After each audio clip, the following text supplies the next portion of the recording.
Add to the list of Panini crimes, making the 25 Uptown Golds with no shine on them. Unreal. Welcome to the Card Adventure Podcast. My name's Curtis, and I'll be your guide on today's card adventure. You ready? Let's go!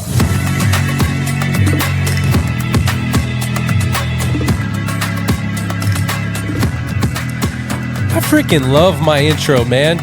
I mean, I'm not trying to be full of myself. I'm just saying I have fun doing it. I love that intro song. And I tell you what I don't love. Panini 2025 Optic Uptown Golds has no shine on it. Buyer beware. If you are looking to get your guys uptown, not downtown, they put plenty of shine on the downtown gold.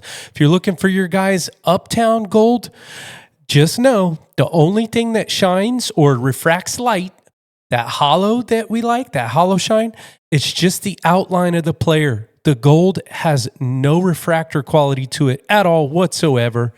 Anyways, yeah, I had my Mike Evans for about 2 hours before I sold it because I couldn't have that much money wrapped up in a...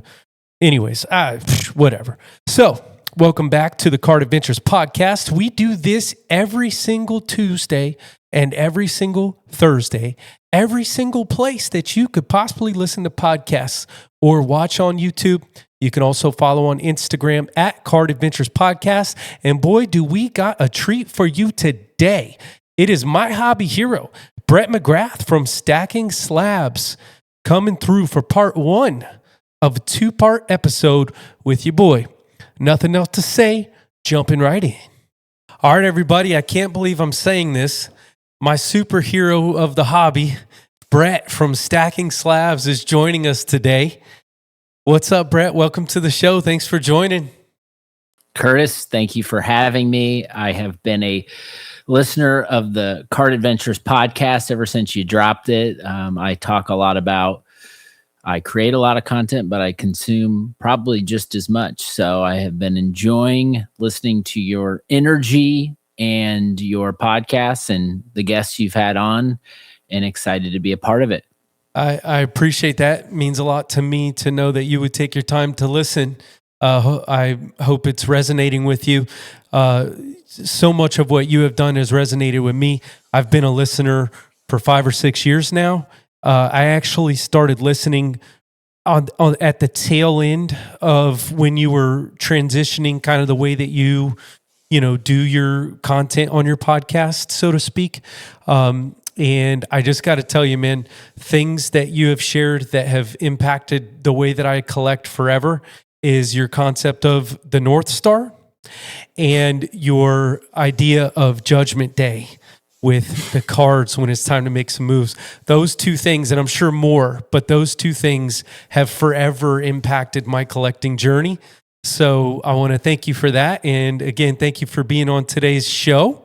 You know what? I want to jump right in with one of the questions that I have for you.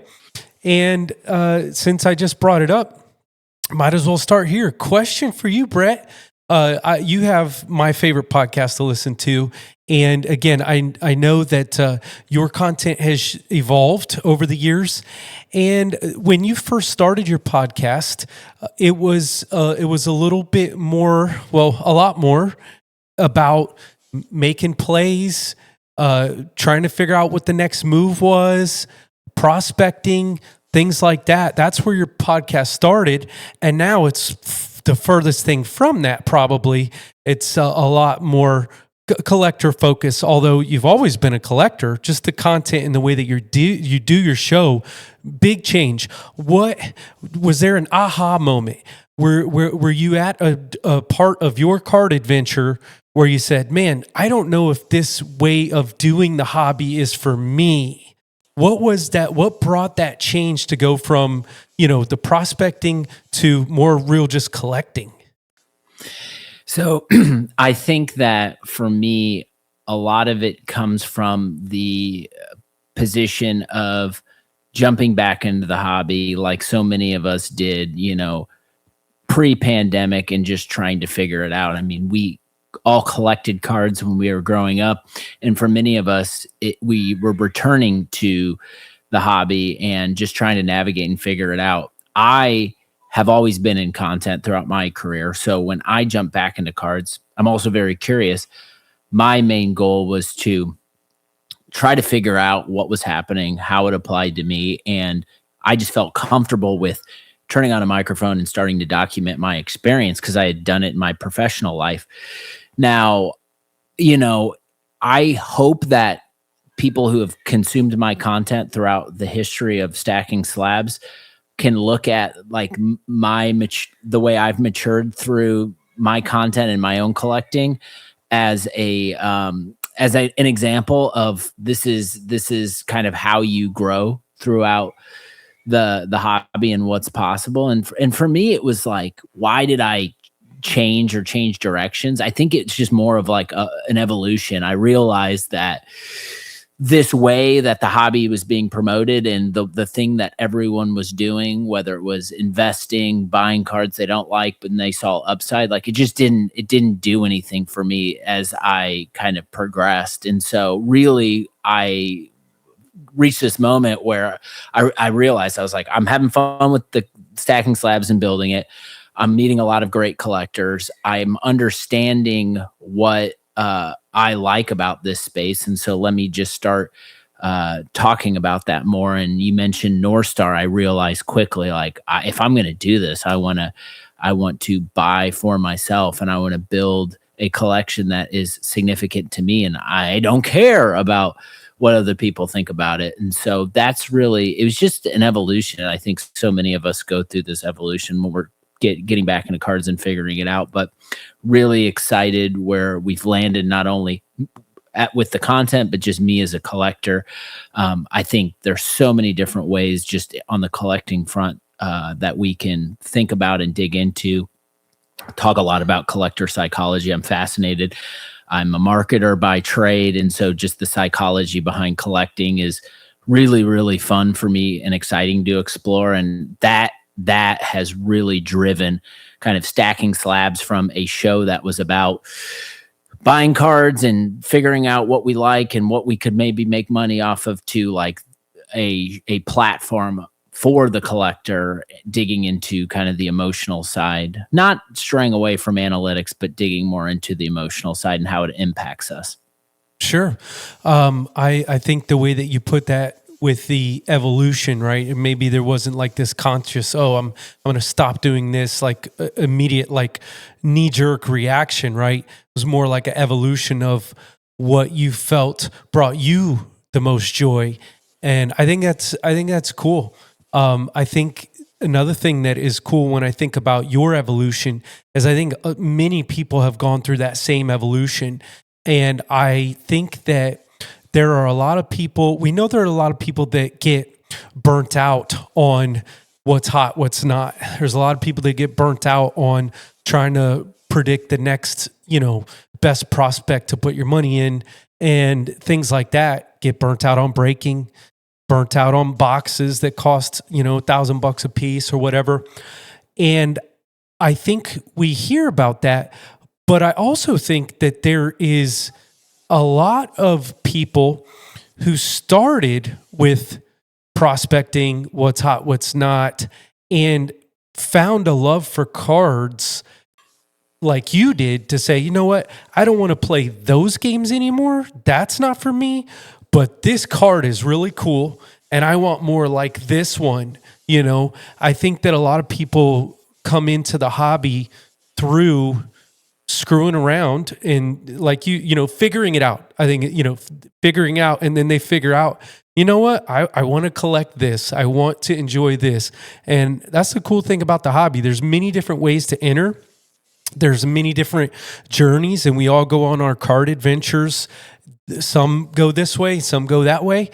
But at the end of the day, finding where you're at, and I'm speaking into the listeners right now, finding where you're at and what makes you happy and what makes you want to collect cards.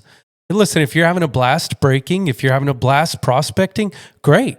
Nothing wrong with that if you are enjoying it and it brings you joy and you're happy doing it. If you're not, try collecting somebody that you have a connection with, maybe from your home team or somebody you grew up watching, and try to enjoy the hobby that way. So, Brett, you you scratched the surface on this a little bit, which was some of the other questions I was going to ask you. What did you collect when you were a kid? When you were young, what was it that you were collecting back in the day? What got you started in collecting? So I've been told that I'm a collector of collections. I have always been collecting something. And I don't know why, people say you're born with a collector gene. And I don't know what the reason is. And I think part of the reason why I spend so much time in my professional livelihood doing content for the sports card hobby is because I get to explore that about myself and then have conversations and explore that with other people. But what have I collected? I feel like, Curtis, I've collected just about everything. I mean, I've collected wrestling figures, Ninja Turtles, Ghostbusters, starting lineup figures. I think I heard you talking starting lineups. Yeah, I had some for sure. I think back to my childhood home, and my wall of my home was in my bedroom was I had thumbtacks to hold them up, but I had almost all of the men in box starting lineups from basketball and football and some baseball.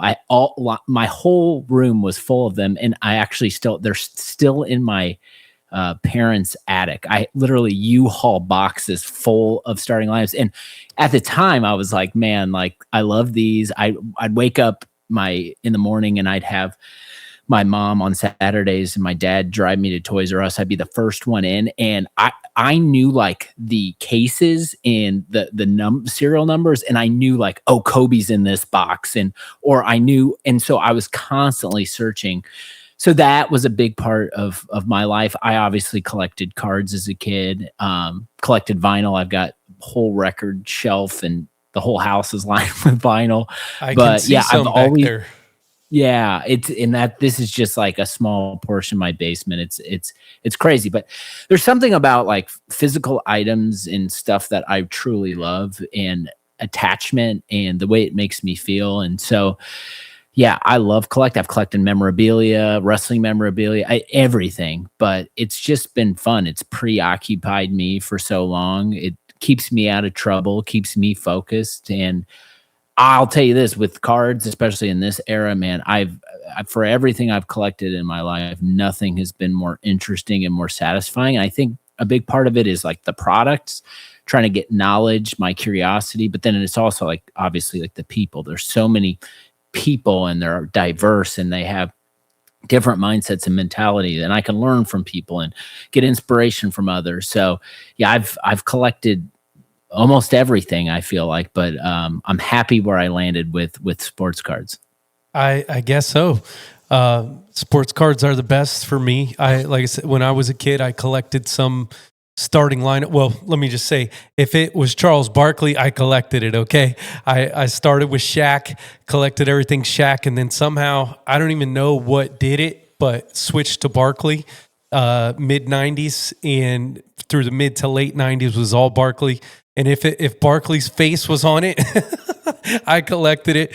Starting lineups, video games, posters, T-shirts, sneakers, but it had to be Barkley, And anyways, so I get that part of it. And the only thing Curtis, did you ever play Charles Barkley Shut Up and Jam? You bet I did. There was part 1 and part 2. Yes. And I had them both. And yes, I did. I love that game. Yeah, me too.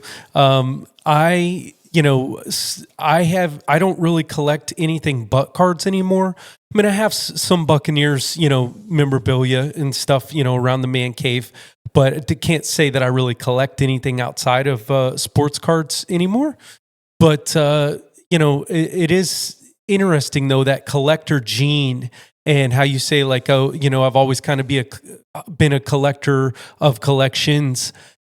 I have this thing in me where even if it's something I don't collect, I appreciate other people's collections, whether it be like old world stuff, wartime stuff. I have a buddy that is big in like shark teeth, and he finds fossils, like, stuff that you're going to find in the ground or in the sand. and he's got a crazy collection. And I like look at it and like, okay, I know what it took to put that together. A lot of time, a lot of money. And in his case, he finds a lot of it is on his own. You know, he'll dig stuff up, which is really cool. But anyways, collectors recognize other collectors, and we do have this collector thing somehow.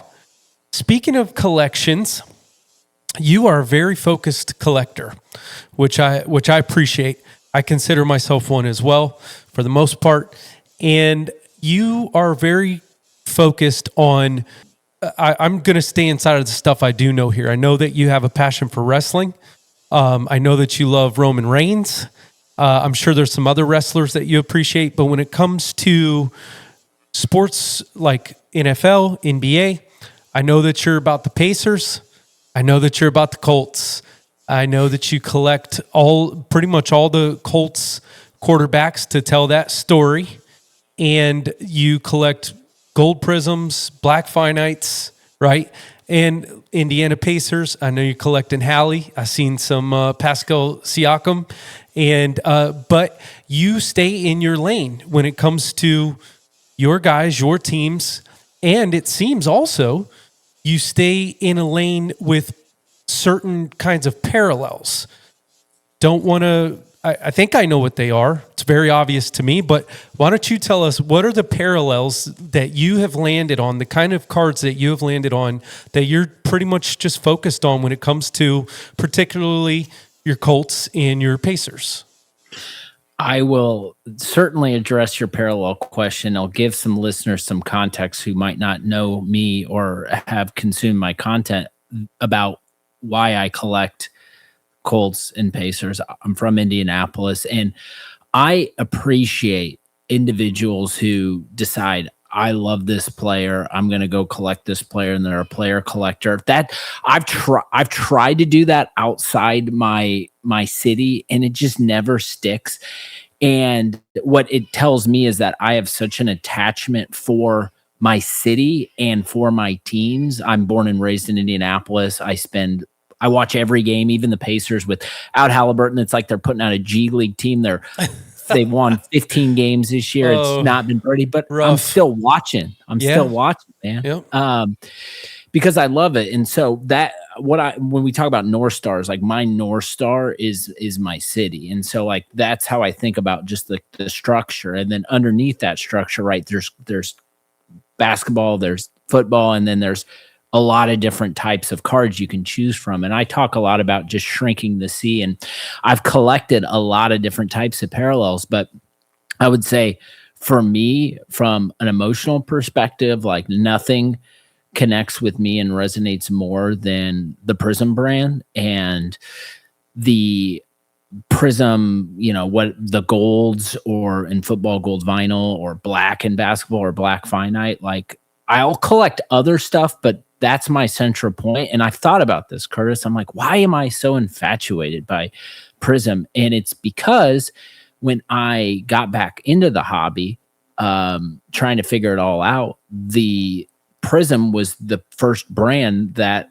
I decided to start learning about. And that connection point, and it's crazy to say, but like I'm nostalgic for Prizm because getting back in the hobby was so long ago at this point, and it's really driven the style of collecting. Just the years, you go from 2012 to 2025, you've got all of those years, and you've got all the different types of parallels. And so the most like absurd thing I'm trying to do right now is, and I would say is probably the most robust collection, is not probably, it is my most robust collection, is my Colts Prizm collection, which consists of Colts Black Finite, Colts Gold Vinyl, and Colts Gold Colts Gold out of 10. There are some other one of ones in there, like the Nebula and another card that I know we're going to talk about. But really, like for me, it's this idea of like, there's an opportunity for me as a collector to go out there and do something like I can buy every gold Colts base card, no variations, no post playing days, but I can go do that. And I don't know anyone else doing it. So while the out of 10s aren't one of ones, I have the opportunity to build a one of one collection based off of that. So when I got my mindset wrapped around like, man, these are the cards I enjoy the most. Like, why don't I just go all in? That's been my kind of mindset and mentality. I'll say on the basketball side, I've definitely been more, because I'm so focused on Prizm and football. I do have Prizm and basketball, but I've been more open to using basketball as an area of like buying other parallels that I might enjoy and kind of treating it more one-off than I am on the football side. But Yeah, I remember seeing it with some Galactics, don't I? Yeah, the Galactics. I like the one of one Kaleidos out of Revolution. I enjoy the totally certified mirrors that came back in basketball. Some of the select one of one stuff, like I enjoyed that. I love select. So yeah, more variety on the basketball side. But yeah, man, that's kind of my mindset when I'm building out my collection right now. Yeah, I obviously your focus on Prizm, your focus on golds, your focus on black finites, 101s in the NFL area is very obvious, and I think it's cool that you can build that with your whole team. Like you said, you've tried some player collecting stuff, and it always comes back home for you. That's so cool. For me, I have, my focus is primarily Kobe Bryant and Mike Evans and a little bit of Brady, a little bit of Baker, but my main focus is Kobe and Mike Evans. And, I'm not going to re-explain everything because my listeners have heard it 100 times now, but my passion for Kobe is based on nostalgia and memories with my son and watching his games and stuff like that. But I say that to say this, I'm a hometown guy at heart, and I've always cheered for the Buccaneers ever since I've been into football, since I was like 18 years old. And my connection with Mike Evans is different than my connection with Kobe, because I only saw one Kobe game in person. We went on his farewell tour, took my son, and we went to see his last game in Charlotte. And that was the one and only time that I saw Kobe play. And when I say last game, obviously played his last game at home in LA, but just the last time that he played in Charlotte. But Mike Evans, dude, I mean, I'm at damn near every home game, and it's just nothing beats hometown. Nothing beats, 45 minutes away from Raymond James, and the feeling, the connection of collecting, my hometown hero is very special, and Kobe can't replace that. In some ways, Mike Evans can't replace my connection to Kobe either because of my memories with my son and so on and so forth. But I think it's something that every listener should consider. If you have a hometown team that you like to cheer for, collecting some of those guys can be some of the most fun, can also be a lot more affordable when you're not chasing the big guys that everyone in the entire universe is chasing, like a Kobe or a Tom Brady. Then you know what? You have an opportunity to get some of the coolest cards, whether they're golds or blacks or whatever, and you can have a more of a closer connection. And, of course, it's not something you want to force, but it's something that you should explore if you haven't already. And maybe, it could open up something for you because, guys, I could tell you, and Brett could tell you, collecting your hometown guys, there's just something special about it. I think, Curtis, we talk about investment a lot in the hobby, and I just think about the investment I have in my teams, not only financial, I'm a Colts season ticket holder, but also like emotional. Like I know you're like me. It's like, and time, investment of time, all this time. It's like, when the game's on, that's what I'm doing. That's what I'm watching. That's where my passion is. And that's what I find so cool about collecting is it's an expression. It's an extension from that fandom. And so that's why collecting my hometown resonates with me, is because yeah, like there's an NBA game on and I'll have it on, but like I'm on my phone, like I'm like looking up at the screen. But if it's the Pacers that are on, like even though, like I said, they're not great this year, it's like I'm putting my phone down and I'm watching the whole game. So that's just me, and everyone's got different ways to do it, but I just have always found it's just an extension of my fandom, and that's what's so fun about it. I'm that way with the Buccaneers game. I won't miss a play at all. I hate to say this, man. I'm in a terrible spot with the NBA right now. Dude, it breaks my heart. I'm an NBA guy. I found I don't know if you're ever on Facebook for like personal stuff. I use Facebook for personal, friends and family, and I use Instagram for hobby entertainment, and that's all I do. Those are my two apps. I don't TikTok, I don't Hoop Hop, I don't none of that stuff. But here's the thing. I like my Facebook memories, right? Some of them are cringy, but a Facebook memory pops up the other day of, it just literally just said, I love the NBA. And that's who I've always been. And I can't say that right now. And it's terrible because I've never wanted to be the old man that's always done everything the same way. And, the game's different now. And I can't, that's not why. I mean, yeah, it's probably a part of it, the game being so different and not as physical and stuff. But I would have been on that boat earlier if that was the real reason, right? Because it's been changed from the real physical game for a while now. I don't know what it is. I think maybe a big part of it is that and I know I'm bunny trailing here, but I love the NBA so much. I wish I could sit down and watch a full NBA game. I think a big part of it is I don't have anybody to watch right now. The couple of guys I care to watch are on West Coast time. And when those games start at my bedtime, which is 10 o'clock at night at this point in my life, it's hard, Now that NFL is over, I will probably watch a little bit more, try to squeeze in some weekend games or whatever. I just don't have anybody to follow right now, and it breaks my heart. But I don't know, whatever. I have some more questions for you, sir, and then we're going to jump into some cards. Actually, you know what? Let's jump into some cards right now. Bam! The Pylon, the orange Pylon Prizm rookie of Andrew Luck. Holy smokes, this card rocks. Brett, tell me about this card, how you feel about it, what you love about it. All yours, buddy. Okay, so this card I love, one of my favorite cards in my collection. It is not the Finite, which is very apparent. The Finite, which is crazy, non-auto has never been. But this is a 1-of-1, right?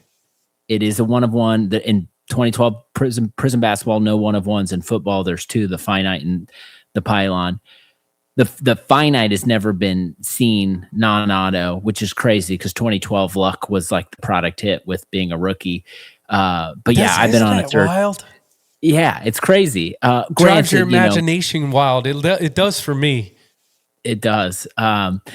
So because that card, I don't know where it's at and it's not available, this is a nice substitute. Now I have every Andrew Luck gold vinyl, every Andrew Luck gold Prizm. I have all of his. I'm missing a few of his black Finites, but I've got several.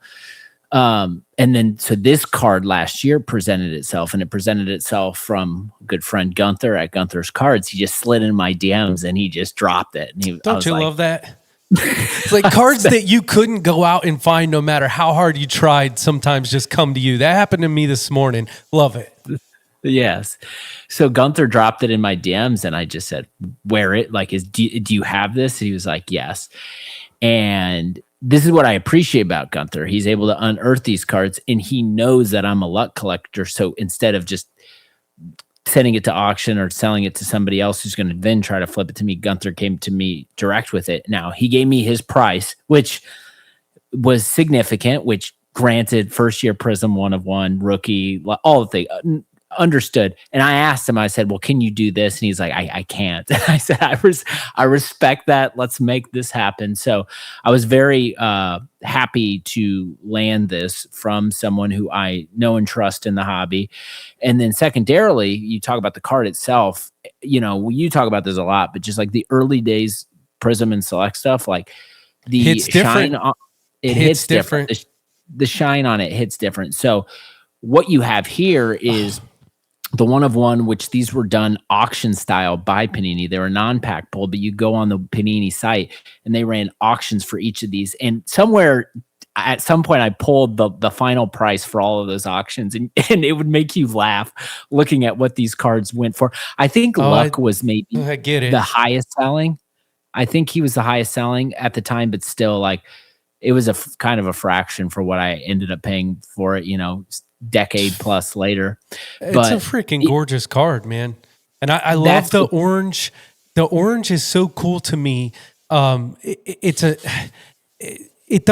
not a color match. It's not a neutral color. It is a very loud color, but just the pop of the orange in the way that they did it with the whole idea of the pylon in the 101, it drives me crazy. I wish there was obviously there's no Mike Evans because he wasn't in the league yet, but it's made me think about grabbing some other Buccaneer if I could, but I don't know, man. Just, I love it. Such a cool card. The final note on this one is, I think you create these narratives about cards, especially when you own them. And one of the factors for me and why I feel comfortable paying whatever I did for this card is the fact that it is not only a one of one, but it's a one of one. Like, it is the only year they did pylon. And so it makes like this card very mysterious to me. And so that's why I'm honored to own it. They followed up 24 Prizm Nebula Choice by having Nebula Choice in 25. And I wish they didn't do that. Like, honestly, I wish it was just like the 1 year, but beggars can't be choosers. Would have been cool if they did like for every year, if they could think ahead and like just every year there's this one of one that doesn't get put out ever again. That would be super cool. Tops, listen up.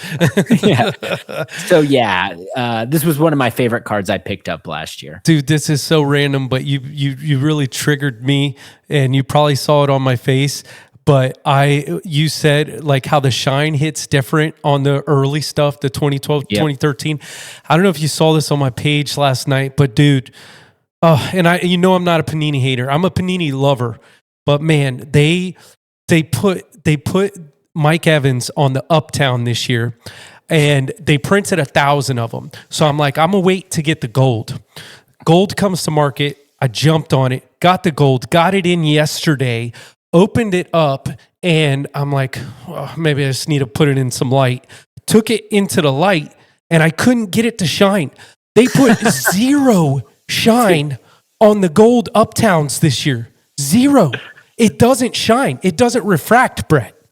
I saw you selling the card, but it's funny to hear that you got it and immediately were like, not for me, I'm selling there's no way I could keep that much money wrapped up in a card that has zero refractor shine to it. The only thing on the card that shines is the little outline around Mike Evans. So like maybe 1% of the card hollows. The rest of it is flat. And I'm like, oh my gosh. And it's crazy because the downtown shines, but the Uptown doesn't. It's just whatever. Should have just not even made the damn thing. But this card does shine, and this card rocks, and this card rocks too. Boom, baby. The 23 gold Halley out of Prizm. I got to tell you right now, man, I love the borders of the 23. Not everybody is crazy about it. It works really well in my brain, and I love this action shot and how he's kind of popping out of the frame a little bit. Well, I love it. What do you like about it? You've got the color. First of all, the photography, like you mentioned, you've got the color match, which is a fun element, especially when the Pacers are wearing their gold jerseys with the gold parallels. The gold jersey, we call them banana suits here. It's what they've wore on their deep playoff run. It's really become kind of their staples uniform. What's cool about this card is the fact that this is the 23 Prizm in 24. The 24 playoffs, the Pacers made it to the Eastern Conference Finals before their finals run, and they played the Celtics and lost to the Celtics in the Eastern Conference Finals. But what's cool about this is if you look, it's a shadow card for Tatum. So this card was released, and then they end up playing each other in the Eastern Conference Finals. So although it wasn't the happiest memories because Halliburton got hurt with a hamstring, and I hate that. The Celtics ended up sweeping the Pacers. it's symbolic in a way where you have Tatum shadowing Halliburton, which then in and of itself is another story where both of these guys are superstars and they both tore their Achilles last year, and both fan bases are waiting for these guys to come back. It's unbelievable. Injuries are so heartbreaking. Obviously I had my guy got injured in the NFL this past season. The what ifs are terrible, man. Mike Evans would have broken Jerry Rice's record this year had he not gotten injured. I mean, statistically, it's just a fact. 11 seasons in a row, and then the one season he doesn't get is because he's freaking injured. I hate injuries. They're like so heartbreaking, but it's just a part of the game, man. It's just a part of the game. I love this card. I love Prizm. I love golds. They're my favorite. I love them. I like black finites. I do. I don't own any because, frankly, I can't get my hands on one for Mike Evans. Certainly would never happen with Kobe Bryant, but just a beautiful card. I didn't know about the banana suits. I want to share this one next. The T.Y. Hilton 2020 Gold Prizm. My goodness. I know I've heard you say a lot of times that the 2020s are sneaky. Why do you say that? And what else do you love about this card? Well, we'll start. I'll address your sneakiness, but the photo on the card is incredible. Agreed. There were so many moments and memories as a Colts fan in the Luck era of Luck just launching the ball to Ty and Ty catching it like this. I think back to the insane comeback in the playoffs against the Chiefs. I was in the building where the game was, 31-3, it was over, and Luck comes back and beats the Chiefs, and the game-winning play was Luck launching it to T.Y. and him catching it like this. So, like, those moments and magic moments are just, I love it, and it's a big reason why I collect. But the 2020s are sneaky because, first of all, if you're zooming out and just looking at 2020 draft class, like, it's insane. Like, it's amazing. Like, Colts players, I've got the one Jonathan Taylor Prizm Gold rookie PSA 10. It's a pop one. I own that card.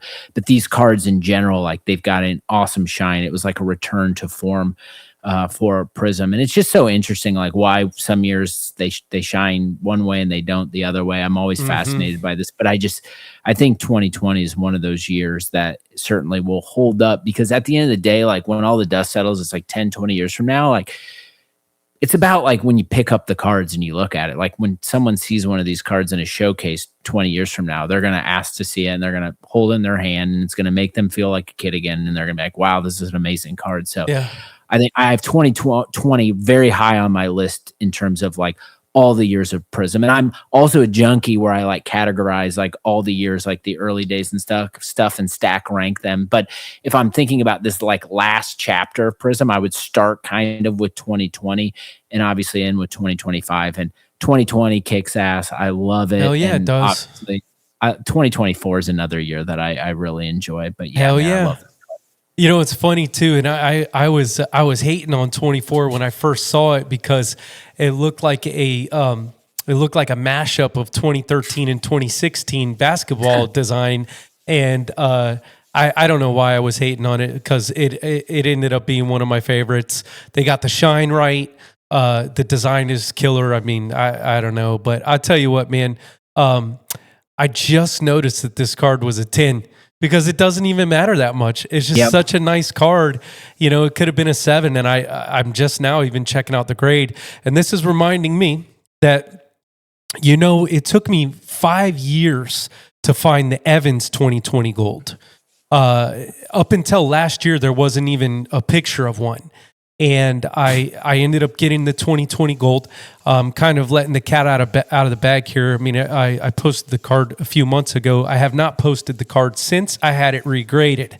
It was an SGC 9.5, and it was one of those miracle chances that it actually turned into a PSA 10.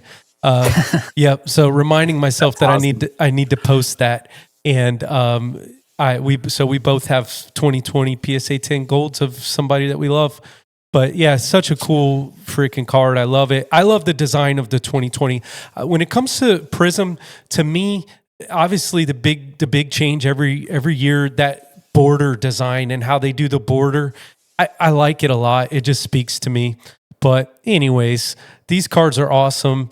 and we're going to share some more in the next episode. But for now, I just want to say, appreciate you being with us. Appreciate you coming through. This is going to be 2 parts, and that's the end of the first part. Appreciate everybody joining us. We'll be back here Thursday for more. All right, y'all, that was part 1 with Brett from Stacking Slabs. Make sure you go follow him on Instagram if you don't already, at Stacking Slabs. And you can follow me too if you don't already, Card Adventures Podcast. We do this every Tuesday, every Thursday, everywhere that you listen to podcasts. You can watch on YouTube if you want to see these cool cards. And I know I already told you to follow on Instagram and follow Brett on Instagram. Darn it. Man, I tell you what, y'all. We're going to keep this train rolling. Keep it rolling with me. Let somebody know that you're having a blast going on Card Adventures with Curtis. Keep building a PC that you can be proud of. Enjoy this hobby because that's what it's all about. We'll see you next time.